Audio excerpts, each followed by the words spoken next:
Hello बच्चों, question says that if 2% of main current to be passed through a galvanometer of resistance G, what is the resistance of shunt required? So in this question we have to find out value of resistance of shunt required की value हमें बताने की shunt की हमें कितने की shunt की जरूरत पड़ेगी। क्वेश्चन में कहा गया है 2% ऑफ मेन करंट। तो फर्स्ट की concept for this question, so question के अकॉर्डिंग हमारे पास from the formula of condition for the problem we know ratio for current in shunt divide by current in galvanometer, so that will be equal to G divided by S because voltage across galvanometer equals to voltage across shunt। क्योंकि अगर हम इसी condition को देखा जाए तो हमारे पास ये एक शंट है जो हमने यूज किया है गैल्वेनोमीटर के पैरेलल में, ये हमारे पास गैल्वेनोमीटर है। Now voltage across shunt, voltage across galvanometer, both value will be same।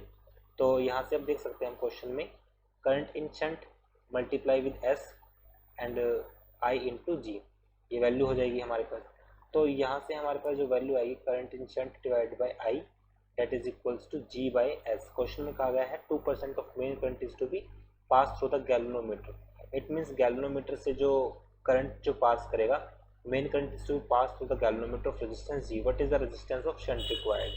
So we have to find out what is the value of shunt required.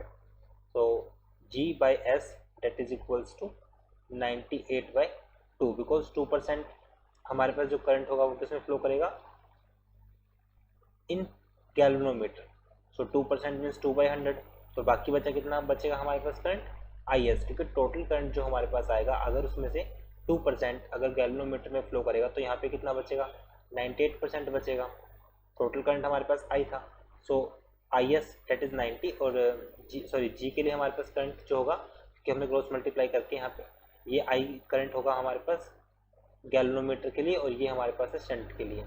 तो यहाँ से वैल्यू आएगी हमारे पास S के regarding S equals to G by 49। तो ये हमारे पास शंट की वैल्यू आएगी G by 49। So it is our answer. I hope you understood this explanation. Thank you.